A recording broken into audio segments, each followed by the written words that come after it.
शरत चंद्र चट्टोपाध्याय द्वारा लिखित उपन्यास चरित्रहीन का भाग 2। सावित्री आज भी काम धंधों में व्यस्त रहती हुई दिन भर उत्कंठित बनी रही। सतीश यदि कल की तरह आज भी क्रोध करता अथवा एक भी बात का जवाब देता तो अच्छा होता, लेकिन उसने कुछ भी नहीं किया। उदास मुख से नियमानुसार भोजन करके पढ़ने चला गया और ठीक समय पर लौट आकर चुपचाप अपने कमरे में बैठा रहा। आड़ में रहकर सावित्री सब कुछ लक्ष्य करने लगी, लेकिन किसी तरह का बहाना करके भी आज उसके कमरे में घुसने का उसने साहस नहीं किया। प्रतिदिन संध्या के बाद वह उसके कमरे में झाड़ू लगा आती थी। आज बिहारी को भेज दिया और संध्या के बाद वही बत्ती जला आया। नित्य इसी समय राखाल बाबू के कमरे में शतरंज का अड्डा जमता था। आज भी जम गया। सामने की खुली छत पर कोई भी नहीं था। सावित्री इधर उधर देखकर अपने सारे संकोच को बलपूर्वक हटाकर चुपके चुपके पैर बढ़ाती हुई सतीश के कमरे में जा पहुंची। सतीश बिछोने पर चित लेटा हुआ शायद छत की कड़ियों को गिन रहा था। अब उठकर बैठ गया। सावित्री ने कहा, आपके लिए संध्या पूजा का स्थान ठीक कर दूं? सतीश ने कहा, अच्छा कर दो। फिर सावित्री को चुप हो जाना पड़ा, लेकिन कुछ देर बाद ही वह बोल उठी, अच्छा, लोग क्या कहेंगे बताइए तो। सतीश ने कुछ जवाब न दिया। सावित्री बोली, आपने मुझे रहने को कहा, लेकिन स्वयं कैसा उत्पात मचा रहे हैं बताइए तो। सतीश ने गंभीर भाव से कहा, मैंने कोई भी उत्पात नहीं मचाया, केवल चुपचाप पड़ा हुआ हूँ। सावित्री बोली, यही चुपचाप पड़ा रहना तो सबसे अधिक बुरा है। जब सभी चुपचाप पड़े नहीं हैं, तब आपके चुपचाप पड़े रहने से ही चर्चा होने लगेगी। यही क्या आपकी इच्छा है? थोड़ी देर चुप रहकर वह फिर बोली, वही जो चुभ होकर घाव कर देने की कहावत है, आप ठीक वही कर रहे हैं। दोष नहीं है, फिर भी दोषी बनकर बैठे हुए हैं। इस बात को लेकर 5 आदमी कानाफूसी करेंगे, हंसी मजाक करेंगे, यह आप सह सकेंगे? मुझसे तो सहा न जाएगा। मुझे यहाँ से चला जाना पड़ेगा। सतीश ने मन में सोचा, दोष क्या, मैंने तो कुछ भी नहीं किया। सावित्री ने कहा, नहीं, अच्छी तरह विचार कर देखिए तो मन आप ही आप साफ हो जाएगा। मेरे संबंध में आपकी तरह दोष। सावित्री फिर कुछ न बोल सकी। दौड़ता हुआ घोड़ा अचानक गहरे खंदक के किनारे जाकर अपने दोनों पैरों को गड़ाकर जिस तरह जी जान से रुक कर खड़ा हो जाता है, सावित्री की चलती हुई जबान ठीक उसी तरह रुक गई। उसकी इस आकस्मिक निस्तब्धता से आश्चर्य में पड़ा हुआ सतीश ज्यों ही मुंह ऊपर उठाकर देखने लगा, त्यों ही आपस में आंखें लड़ गई। अपनी लज्जा से सावित्री आप ही मर गई। वह जो यही बात कहने गई थी, उसकी तरह नारी के संबंध में इस प्रकार के अपराध में लज्जा का कारण नहीं है। इस लज्जा को उसके केस तक कांप उठे। सतीश कोई बात कहने जा रहा था, लेकिन सावित्री ने उसको रोककर कहा, चुप रहिए, आप भी समझ ले, झूठ मूठ तिल का ताड़ बनाकर कष्ट मत भोगिए। ए बिहारी, बाबू के लिए संध्या पूजा का स्थान जरा जल्दी से धो डालो, मैं देर से आसन लिए खड़ी हूँ। बिहारी किसी बात से इसी तरफ आ रहा था। तुरंत जल लाने के लिए जब वह लौट गया, तब सावित्री ने लांछित अपमान के स्वर में कहा, आपके बर्ताव से आज 2 दिनों से मैं कितनी परेशान हो उठी हूँ। इसको क्या आप आंखें उठाकर एक बार देख भी नहीं पा रहे हैं? आश्चर्य है। उसकी इतनी शीघ्रता में कही हुई बातों को ठीक से समझ लेने का अवकाश सतीश को मिला नहीं, तो भी उसके अंदर की ग्लानि मानो स्वच्छ होकर चली आई और दूसरे ही क्षण क्षमा पाए हुए अपराधी की भांति पछतावे का स्वर लेकर उसने कहा, लेकिन मैंने क्या तुम्हारा अपमान नहीं किया? सावित्री ने कहा, न समझने से मैं आपको समझाऊंगी कैसे? 100 बार 1000 बार कहती हूँ, उससे मेरी तरह की स्त्रियों को कोई अपमान नहीं होता। कृपया करके शांत हो जाइए। केवल इतनी ही विनती आपसे आपके चरणों में कर रही हूँ। सतीश कुछ कहने जा रहा था, लेकिन सावित्री अपने दोनों भौं को सिकोड़कर संकेत में मना करके बोली, बिहारी आ गया। बिहारी लोटे में पानी लेकर आ गया था। सावित्री ने उसके हाथ से लोटा लेकर कमरे के एक कोने को अच्छी तरह धोकर आंचल से पोंछकर सतीश से कहा, आप जाइए, हाथ पांव धोकर संध्या करने के लिए बैठ जाइए। पूजा की सामग्री आदि उस ताक में है। इतना कहकर सतीश के दुर्विषपूर्ण हृदय भार को चुपचाप दूर करती हुई बिहारी को साथ लेकर वह धीरे धीरे बाहर चली गई। ध्यान लगाकर सांध्य कृत्य समाप्त करके उठने के बाद ही सतीश ने देखा इस बीच कोई चुपके से बाहर आकर आसन बिछाकर उसके लिए भोजन रख गया है। यद्यपि कमरे में कोई नहीं था तो भी वह निश्चित रूप से समझ गया कि वह अकेला नहीं है। आसन पर बैठकर उसने कहा, अभी इतना अधिक खा लेने से फिर तो रात को न खा सकूंगा। बाहर से उत्तर आया, खाना भी न पड़ेगा, विपिन बाबू के यहाँ से आदमी निमंत्रण दे गया है।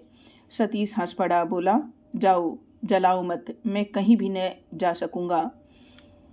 सावित्री आड़ से ही बोली, ऐसा कैसे होगा, कह गए हैं शायद कहीं जाना होगा, आप जानते ही होंगे, और न जाने उन लोगों का सब कुछ भर भंड हो जाएगा, गाना बजाना होने दो। इतना कहकर सतीश इस विषय की चर्चा बंद करके चुपचाप भोजन करने लगा और समाप्त हो जाने पर बिछोने के सिरहाने बत्ती जलाकर भले लड़के की भांति एक डॉक्टरी की किताब खोल कर लेट गया, लेकिन उस तरफ किसी भी दशा में मन न लग सका। उसका व्याकुल मन बंधन से छूटे हुए घोड़े की तरह बेकार सर्वत्र दौड़ने लगा।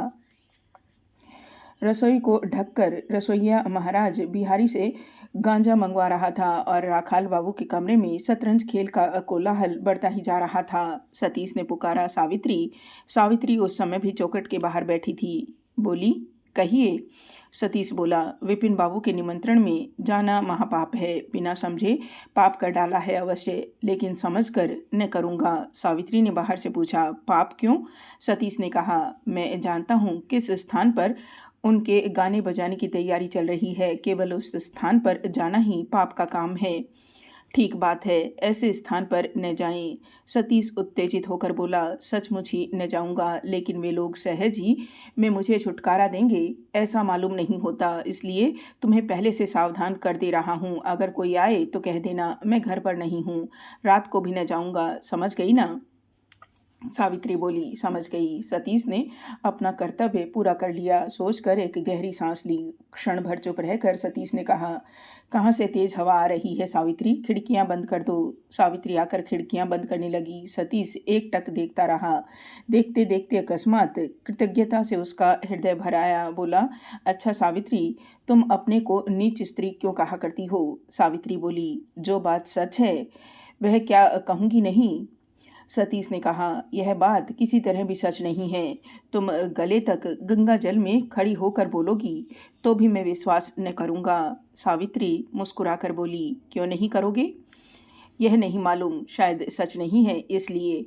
नीच की तरह तुम्हारा व्यवहार नहीं है, बातचीत का तरीका नहीं है, आकृति नहीं है। इतना लिखना पढ़ना भी तुमने कहाँ सीखा? वह फर्श पर दूर बैठी थी। सावित्री हंसकर बोली, इतना? कितना सुनूं तो? सतीश कुछ कहने ही जा रहा था कि खुली पुस्तक को एक और रख थमक गया। बाहर से जूतों की आवाज़ आ रही थी। दूसरे ही क्षण उन्मत्त कंठ से पुकार आई, सतीश बाबू। सतीश जान गया यह विपिन का दल है, उसको ही पकड़ने आया है, और कोई बात उसने नहीं सोची। बत्ती बुझाकर झट सो रहा। पास ही फर्श पर बैठी हुई सावित्री व्याकुल भाव से बोली, यह क्या कर डाला? दूसरे ही क्षण अंधेरे दरवाजे के सामने दो मूर्तियां आकर खड़ी हो गई। एक ने कहा, यही तो कमरा है सतीश बाबू का। दूसरे ने कहा, नौकर ने कहा कि बाबू कमरे में है। पहले व्यक्ति ने क्रोध करके कहा, कमरे में तो अंधेरा है, कोई भला आदमी क्या कभी इस श्याम को डेरे पर रहता है तुम्हारा जितना? दूसरा व्यक्ति उसके उत्तर में धीमी आवाज में कुछ कहकर जेब टटोल कर दिया सलाई निकालकर बत्ती जलाने को तैयार हुआ। इधर बिछौने के भीतर सतीश के शरीर का खून पानी हो गया। वह विलायती कंबल ओढ़कर पसीने से तरबतर होने लगा और फर्श के ऊपर सावित्री लज्जा और घृणा से काठ सी बनकर बैठ रही। दीपशिला जल उठी। यहाँ यह कौन बैठा हुआ है? पहले व्यक्ति ने ज्यों ही कमरे में घुसकर ढूंढकर बत्ती जलाई त्यों ही वह उठ खड़ी हुई। दूसरे व्यक्ति ने कुछ हटकर खड़े होकर पूछा, कहाँ है सतीश बाबू? सावित्री इशारे से बिछौना दिखाकर चली गई। उसके चले जाने के साथ ही दोनों मतवालों ने उठकर हंसना शुरू किया। उस हंसी की आवाज़ और उसका अर्थ सावित्री के कानों में जा पहुंचा और कंबल में पड़ा हुआ सतीश बार बार अपनी मृत्यु की कामना करने लगा। उन लोगों ने सतीश को खींचकर उठा लिया और बलपूर्वक पकड़कर उसे ले चले और जब तक इन लोगों की विकट हास्य ध्वनि मकान के बाहर पूर्ण रूप से विलीन न हो गई, तब तक सावित्री एक अंधेरे कोने में दीवार पर माथा धरकर वज्राहत की भांति कठोर होकर खड़ी रही। लेकिन उस मकान का कोई भी कुछ न जान सका। रसोई घर में रसोईया महाराज अभी एक गांजे की चिलम खत्म करके इसमें मोक्ष प्रदान करने की आश्चर्यजनक शक्ति वेद में किस तरह लिखी हुई है, यही बात भक्त बिहारी को समझा कर कह रहा था। और उससे कमरे में राखाल बाबू का दल हड्डी का पासा मनुष्य की चिल्लाहट सुन सकता है या नहीं, इसकी ही मीमांसा में लगा था। बाहर आकर तीनों एक गाड़ी पर बैठ गए।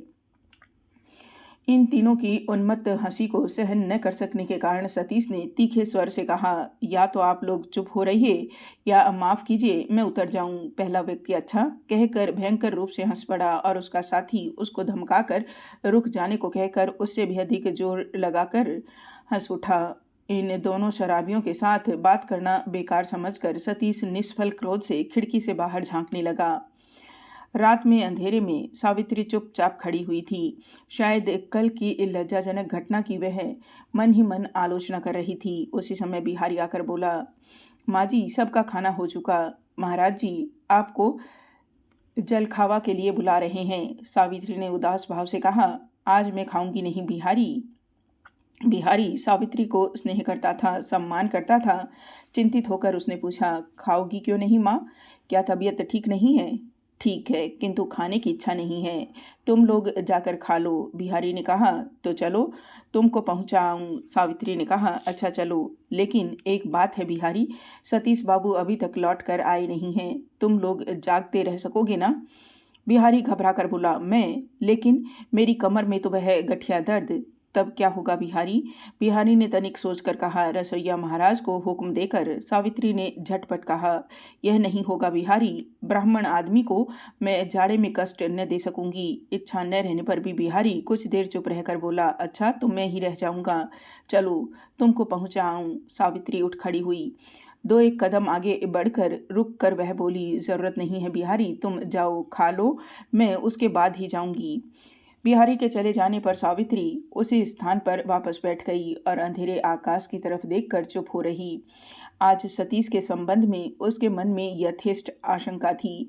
वह शराबियों के हाथ में पड़ गया है। इस घटना को अपनी आंखों से देखकर उसको किसी तरह भी घर वापस जाने की इच्छा नहीं हो रही थी। यद्यपि उसकी ही बुद्धिहीनता से घोर लांछित होकर जलन से छटपटाते हुए उसने खूब भोर में ही काम छोड़ देने का दृढ़ निश्चय कर लिया था, तथापि आज रात भर के लिए इस आदमी को मन ही मन क्षमा न करके उसकी अवश्यंभावी दुर्दशा का कोई एक उपाय किए बिना वह किसी प्रकार भी अपने घर जाने को तैयार न हो सकी। बिहारी खाकर आया तो उसने कहा, तुम सोने के लिए चले जाओ बिहारी, मैं ही यहाँ रहती हूँ। बिहारी ने आश्चर्य से कहा, तुम क्या अपने घर जाओगी नहीं? बाबू को लौट आने दो, उसके बाद क्या तुम मुझे पहुंचाने न जा सकोगे? पहुंचा क्यों न सकूंगा, अवश्य ही पहुंचा सकूंगा। तो फिर वही अच्छा है, मैं ही यहाँ हूँ, तुम जाकर सो जाओ। बिहारी के खुश होकर चले जाने पर सावित्री वहां ही एक रैपर ओढ़कर बैठ गई। दोनों शराबी जो कुछ देख गए हैं उसे वे लोग खोल कर देंगे कि इसमें जो उसको लेश मात्र भी संदेह नहीं रहा। विपिन बाबू कैसा आदमी है, यह बात सावित्री जानती थी। वह इस बात को अवश्य सुनेगा और इस मकान में जबकि उसका आना जाना है तब कोई भी जाने बिना न रह सकेगा। उसके बाद फिर किस मुंह से सतीश एक क्षण भी रहेगा? इस निंदा की लज्जा वह किस तरह सहेगा? संयोगवश जो कुछ हो गया वह तो हो ही गया। अपने संबंध में वह यहीं तक सोचकर रुक तो गई, लेकिन बार बार आलोचना करके भी सतीश के संबंध में कोई उपाय खोजने पर उसे नहीं मिला। धीरे धीरे रात बढ़ने लगी, लेकिन सतीश दिखाई नहीं पड़ा। किसी पड़ोसी के मकान की घड़ी में टन टन करके 2 बज गए। निस्तब्ध गंभीर रात्रि में वह आवाज़ साफ सुनाई पड़ी। अस्त व्यस्त बहने वाली ठंडी हवा खुली छत के ऊपर से आकर उसकी दोनों आंखों को नींद से दबाने लगी। तो भी वह जागती रहकर बाहर दरवाजे पर कान लगाए रही। इस तरह लेटकर बैठकर समय बिताने पर जब रात अधिक नहीं रही तब एक गाड़ी की आवाज़ से वह चौंक कर ज्यों ही उठ बैठी त्यों ही समझ गई कि गाड़ी उसी मकान के सामने आकर खड़ी हुई है।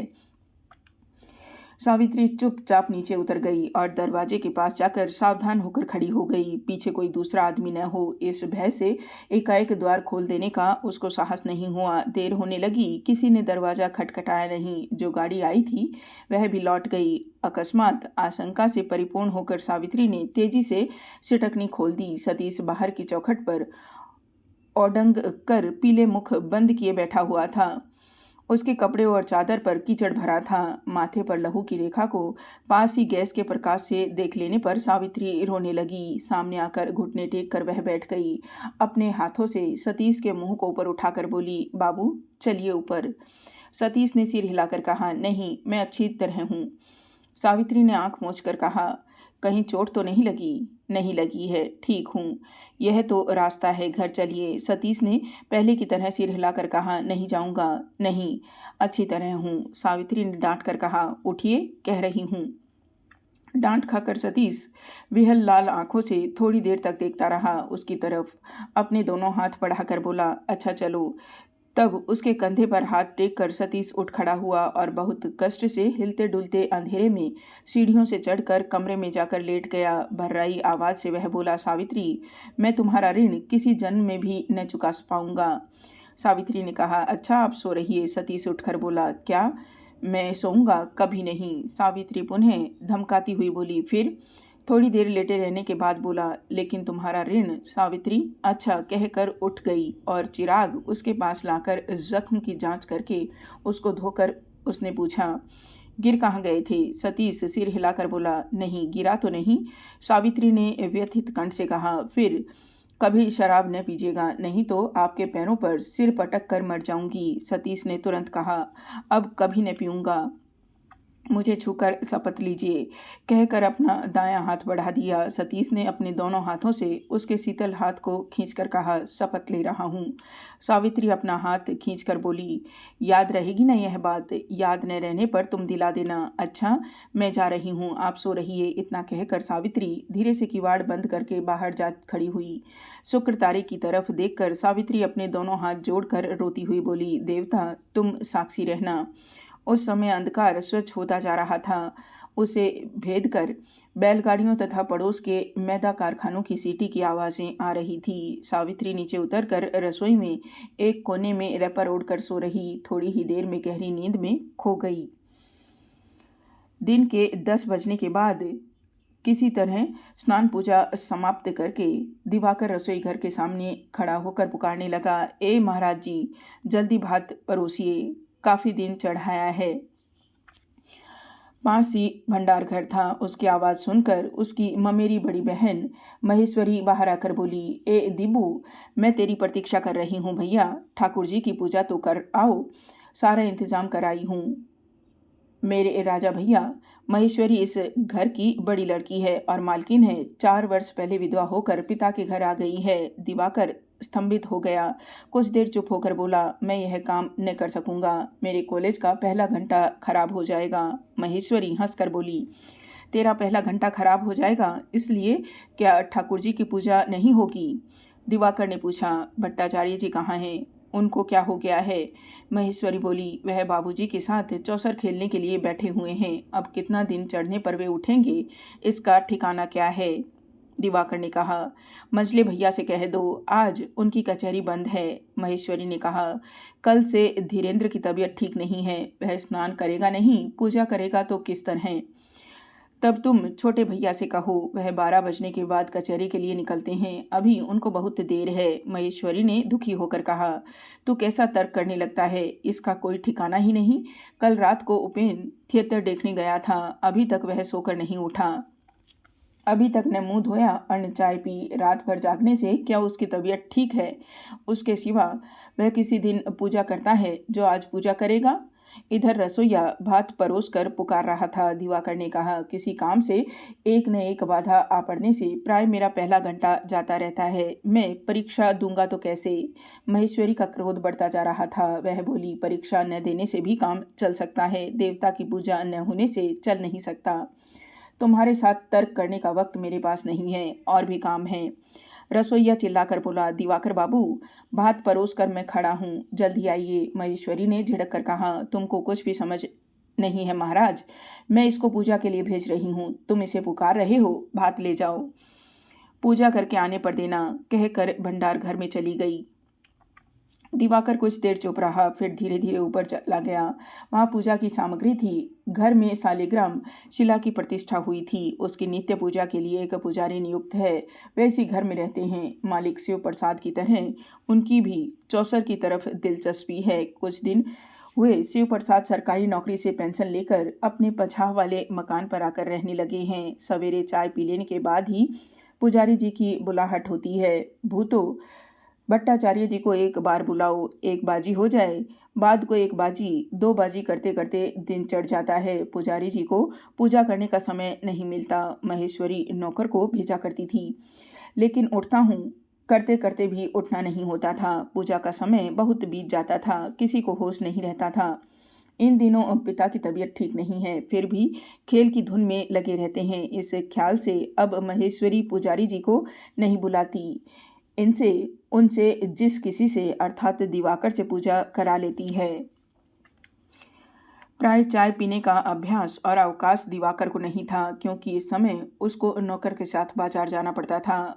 आज बाजार से लौटकर नित्य कर्म पूरा करके वह भात खाने के लिए आया था। दिवाकर पूजा के लिए चला गया, लेकिन आसन पर बैठकर सोचने लगा। दूसरे के घर में रहने का यही सुख है। यद्यपि अच्छी तरह होश संभालने के बाद ही दूसरे के घर में रहता आया हूँ और उसे अनेक दुखों को सह सकने की आदत पड़ गई है, लेकिन मनुष्य की जो वस्तु किसी दुख से भी नहीं मरती, वही भविष्य की आशा आघात खाकर उसके हृदय से बाहर निकल सिर उठाकर खड़ी हो गई।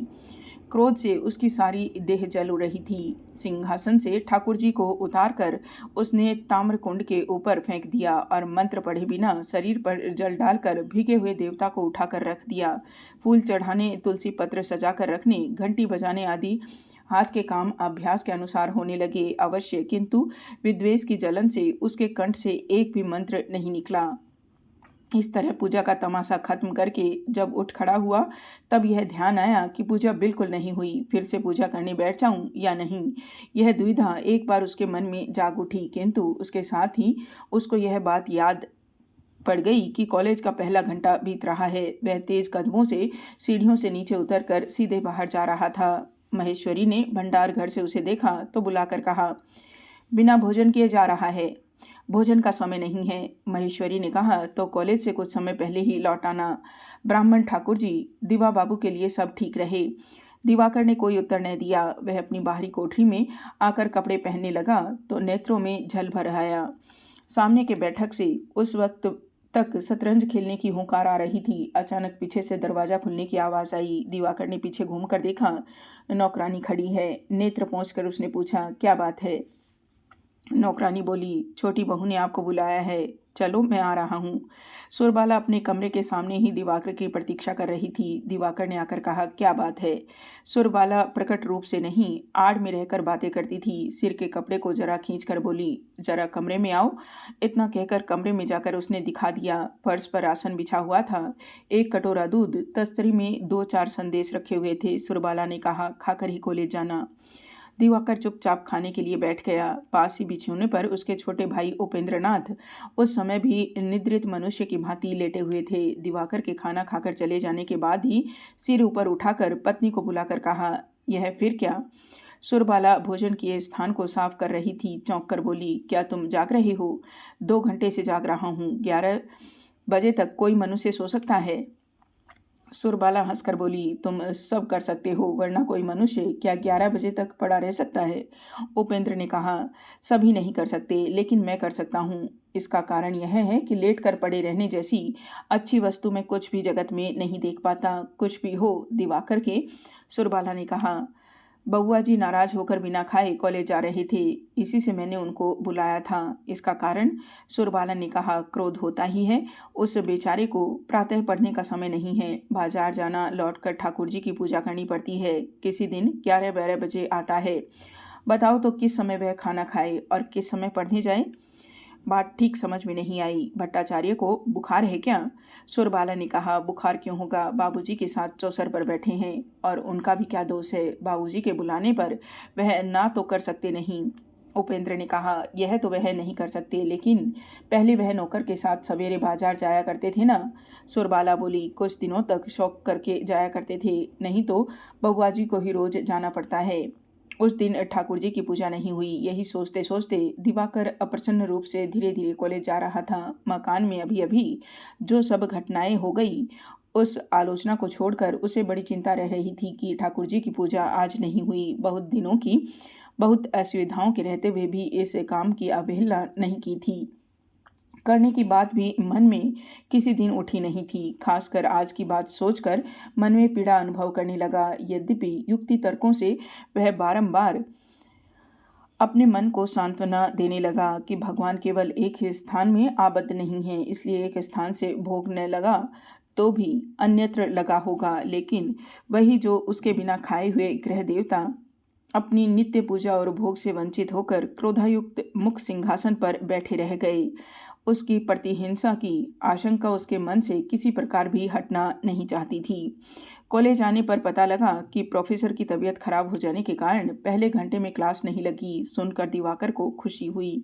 परीक्षा निकट आ रही है, इस कारण छात्रों ने हाजिरी के हिसाब के लिए कॉलेज के क्लर्क को तंग कर डाला है। आज दूसरे छात्र जब इसी उद्देश्य से ऑफिस के कमरे की तरफ जाने की तैयारी कर रहे थे, तब दिवाकर भी तैयार हो गया। लेकिन ऑफिस के सामने आकर ठाकुर जी की पूजा न करने की बात याद करके वह ठिठक कर खड़ा हो गया। एक ने उससे पूछा, खड़े क्यों हो गए? दिवाकर ने उत्तर दिया, आज रहने दो। रहने दो? क्यों? चलो आज देख लें। नहीं, रहने दो, कहकर वह लौट गया। हाजिरी के संबंध में उसके मन में बहुत संदेह था। उस संदेह की मीमांसा करने का साहस आज उसे नहीं हुआ। भोजन न करके आने पर भी उसको घर लौटने की कोई जल्दी नहीं थी। छुट्टी के बाद कॉलेज के फाटक के पास आकर उसने देखा बीए क्लास के छात्रों का दल दूर खड़ा तर्क कोलाहल कर रहा है। दिवाकर दूसरी ओर मुंह फेर कर हट गया और जो रास्ता सीधा गंगा जी की तरफ गया है उसी की तरफ चल दिया। टूटा हुआ पक्का घाट मुर्दे के कंकाल की भांति पड़ा हुआ है। किसी दिन उसका शरीर था, सौंदर्य था, प्राण था। जगह जगह पड़ी हुई टूटी फूटी ईंटों के ढेर यही बात कह रहे थे और कुछ नहीं कहते। तब किसने बनवाया था? कौन लोग आकर बैठते थे? कौन लोग स्नान करते थे? कहीं भी कोई साक्षी मौजूद नहीं है। जाड़े की दिनों की पतली गंगा उसी के किनारे से अविराम समुद्र की ओर चली जा रही है। किनारे पर खेतों में जौ के बाल सिर उठाकर धूप की गर्मी और गंगा जी की वायु सेवन कर रहे हैं। उसके ही एक तरफ रेतीला तंग रास्ता पकड़कर चलता हुआ दिवाकर घाट पर जा पहुंचा। ईंटों के ढेर के पास जूता खोलकर रख दिया। उसके बाद पंजाबी कुर्ते को उतारकर भारी जिल्ददार किताबों से दबा दिया। फिर जल में उतरकर हाथ मुंह धोकर सिर पर गंगा जी का जल छिड़क कर उसने बिना खाए हुए ग्रह देवता को स्मरण किया। आदि से अंत तक सभी मंत्रों को सावधानी से उच्चारण करके गंगा जी में जलांजलि प्रवाहित करके प्रणाम करके जब वह उठा तब उसके हृदय का बोझ बहुत हल्का हो गया था। कुर्ता पहनकर किताब लेकर जब वह चला तब दिन ढल रहा था। उस वक्त भी हिंदुस्तानी स्त्रियां घाट के किनारे पर बैठकर सिर पर सज्जी मिट्टी मल रही थी। छोटी बहू सुरबाला के पिता ने ठेकेदारी के काम में काफ़ी दौलत पैदा करके आजकल बक्सर वाले मकान में रहने लगे। उनकी 2 लड़कियां थी। सुरबाला बड़ी थी और सची छोटी। सची की अभी तक शादी नहीं हुई थी। बक्सर में पिता के घर पर ही रहती थी। पिता के घर में सुरबाला को पशुराज के नाम से पुकारता जाता था। यह नाम उसके पितामह ने रखा था। मोहल्ले के अंधे लड़के, बिल्ली, कुत्ते, बिलायती चूहे, कबूतर, गौरैया मिलकर प्राय 100 से अधिक प्राणी उसके आश्रय में पलते थे। उनमें से किसी को भी किसी दिन ममतावश वह छोड़ न सकी। अभी तक वे सची की कृपा से पल रही हैं। सुरबाला के नाम का विवरण महेश्वरी जानती थी। उसके द्वारा यहाँ भी वह नाम प्रचलित हो गया था। जो लोग बड़े थे वे संक्षेप में पशु कहकर पुकारते थे। नौकर नौकरानी भी कोई तो पशु बहू, कोई छोटी बहू जी कहकर पुकारती थी। काफी रात को कामकाज हो चुकने पर सुरबाला जब कमरे में आई तो उपेंद्र ने कहा, पशु, बाबूजी ने सची के लिए वह खोज कर ठीक करने के लिए तकाजे का पत्र लिखा है। सची आयु में तुमसे कितनी छोटी है मालूम है? सुरबाला ने कहा, मालूम क्यों नहीं है। मेरे बाद एक भाई होकर सौरी में ही चल बसा। उसके बाद ही सची का जन्म हुआ। इस प्रकार वह मुझसे आयु में 6-7 वर्ष छोटी है। इस हिसाब से तो उसकी आयु 12-13 वर्ष की होगी। इतनी तो होगी ही, दुबली पतली होने के कारण ही केवल इतने दिनों तक कुंवारी रखी गई। मेरी तरह बड़े बड़े हाथ पांव वाली होती तो भारी कठिनाई होती। उपेंद्र हंसकर बोला, कठिनाई किस लिए? तुम्हारे बाबूजी को तो रुपयों की कमी नहीं है, रुपए रहने से सभी वस्तुएं सुलभ हो जाती है। तुम्हारे समय में मैं जिस तरह हड़बड़ा कर जा पहुंचा था, उस तरह हड़बड़ा कर जाने वाले आदमियों की संसार में कमी नहीं है। सुरबाला ने कहा, क्या तुम बाबूजी के रुपए देख कर गए थे? तुम्हारे सामने नहीं कहने से ही प्रतिष्ठा है, लेकिन झूठ ही कैसे कहूँ? लेकिन यह झूठ है, झूठी बात क्यों? असत्य होने के कारण ही असत्य बात है। तुम जब तक कहते रहते हो अवश्य, लेकिन तुम बाबूजी का रुपया देख कर नहीं गए थे। बाबूजी के पास रुपए रहते या नहीं रहते, तुमको जाना ही पड़ता। मैं जिस जगह जिस घर जन्म लेती, मुझे लाने के लिए तुमको वहां आना ही पड़ता, समझे? उपेंद्र ने गंभीरता धारण कर कहा, कुछ कुछ समझ रहा हूँ, लेकिन मान लो अगर तुमने एक कायस्थ के घर में जन्म लिया होता तो? सुरबाला हंसकर बोली, वाह, खूब कहा तुमने। ब्राह्मण के घर की कन्या क्या कभी कायस्थ के घर जन्म लेती है? इसी दिमाग को लेकर तुम वकालत करते हो। उपेंद्र ने गंभीर होकर कहा, यह भी ठीक है, शायद इस कारण उन्नति नहीं हो रही है। सुरबाला अपनी बातों से व्यथित होकर सांत्वना के स्वर में जल्द बोली, उन्नति क्यों नहीं होगी, खूब उन्नति होगी, लेकिन कुछ दूर हो सकती है, यही ना? लेकिन मैं यह भी कहती हूँ, तुम्हारी उन्नति की जरूरत ही क्या है? हंसकर बोली, 12 से 4 बजे तक मेरे सामने हाजिर रहने से मैं तुमको 500 रुपये के हिसाब से दे सकती हूँ। बाबूजी मुझे हर महीने 250 रुपये भेजते हैं और 250 उनसे मांग लूँगी।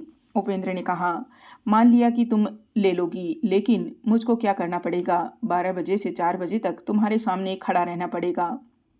सुरबाला बोली, हाँ, यदि तुम खड़े न रह सके तो बैठ भी सकते हो, और बैठ नहीं सकने पर लेट नहीं जाऊंगा। क्या कहती हो? सुरबाला मुस्कुराकर बोली, सो नहीं कर सकोगे। बैठ न सकने पर फिर खड़ा हो जाना पड़ेगा। हाकिम के सामने बेअदबी करने से तुमको फाइन देना पड़ेगा। फाइन न दे सकने पर नज़रबंद रहना पड़ेगा। 4 बजने के बाद भी तुम बाहर न जा सकोगे, समझ गए? उपेंद्र सिर हिलाकर कहने लगा, समझ गया। हाकिम कुछ सख्त है, नौकरी बची रह सके तो यही गनीमत। सुरबाला ने अपनी दोनों कोमल भुजाओं से पति के गले को घेर कर कहा, हाकिम सख्त नहीं है, तुम्हारी नौकरी सुरक्षित रहेगी। एक दिन केवल परीक्षा करके ही देख लो ना। कुछ देर बाद सुरबाला ने अपने को मुक्त कर लेने के बाद पूछा, बाबूजी के पत्र का उत्तर दोगे? उपेंद्र ने कहा, खोजने की आवश्यकता नहीं है, पात्र खुद ही हाजिर हो जाएगा, यही उत्तर दूंगा। छी, यह कैसी बात? उनके साथ परिहास करना उचित है? इतनी देर से क्या तुम मेरे साथ परिहास कर रही थी? सुरबाला घबरा कर बोली, देखो, मैंने परिहास नहीं किया, लेकिन बाबूजी को यह बात लिखने की आवश्यकता नहीं है। सचमुच ही मैं विश्वास करती हूँ कि सची के लिए वर ठीक हो ही चुका है, इसके अलावा अन्य कोई मार्ग नहीं है। लेकिन तुम्हारे ही मुंह से यह बात सुन लेने से बाबूजी नाराज होंगे। उपेंद्र हंसकर बोला, वास्तव में सची के लिए वर ठीक हो चुका है, उनको मैं भी जानता हूँ और तुम भी जानती हो। सुरबाला ने उत्सुक होकर पूछा, कौन है, बताओ तो? उपेंद्र बोला, अभी नहीं, सब ठीक ठाक करने के बाद बताऊंगा। सुरबाला ने थोड़ी देर चुप रहकर कहा, अच्छा, लेकिन एक बात तुमको मैं बता दूं, सची में एक दोष को छिपाकर वह ठीक करना उचित नहीं है, उससे फल अच्छा न होगा। उपेंद्र ने घबरा कर पूछा, दोष क्या है? सुरबाला ने कहा, बताती हूँ, शायद बाबूजी की इच्छा उस दोष को गुप्त रखने की है, नहीं तो वह खुद ही तुमको बता देते। सची देखने सुनने में, लिखने पढ़ने में अच्छी ही है, बाबूजी के पास रुपए भी हैं, लेकिन क्या तुमने सची को ठीक तरह देखा नहीं है? उपेंद्र बोला, देखा है, लेकिन अच्छी तरह देख लेने का साहस तुम्हारे पैरों पड़ती हूँ। पहले मेरी बात सुन लो, उसके बाद जैसी खुशी हो जवाब देना। तुम तो जानते ही हो, सची बचपन से ही दुबली पतली है, 2-3 बार भारी बीमारियों से मरते मरते बची है। एक बार उसकी बीमारी तो अच्छी हो गई, लेकिन दायां पैर नीचे से ऊपर तक फूल कर पक गया। डॉक्टर ने शल्योपचार करके उसको बचा लिया अवश्य, लेकिन पैर सीधा नहीं हुआ। उसी समय से वह जरा लंगड़ा कर चलती है। डॉक्टर ने कहा था उम्र बढ़ जाने पर वह अच्छी हो सकती है, लेकिन इस आश्वासन पर विश्वास करके कौन विवाह करने को तैयार होगा? जो सचमुच ही अच्छा लड़का है, उसके लिए अच्छी लड़की भी मिल जाएगी। जानबूझकर वह सची जैसी लड़की से शादी न करेगा, और जो लड़का धन के लोभ से राजी होगा वह कुपात्र होगा। उपेंद्र ने ध्यानपूर्वक सुनकर कहा, मैंने तो सची को कई बार देखा है, लेकिन किसी दिन लंगड़ा कर चलते नहीं देखा। सुरबाला हंसकर बोली, पुरुषों को कौन सी चीज़ दिखाई पड़ती है, लेकिन स्त्रियों की आंखों को तो धोखा देना चल नहीं सकता। वे तो एक एक क्षण में दोष जान लेती है। उपेंद्र ने कहा, लेकिन उसको तो स्त्रियों के साथ शादी इन करनी पड़ेगी कि स्त्रियों की आंखों से लड़ना पड़ेगा। यह कैसी बात? धोखा देकर शादी कराने की इच्छा रहने पर तो अंधी लड़की की भी शादी की जा सकती है। लेकिन बात को उपेंद्र कुछ सोच रहे थे, बोले नहीं। सुरबाला फिर बोली, पिछली दुर्गा पूजा के समय हमारे बक्सर के मकान पर ठीक उसी तरह की बातें हुई थी।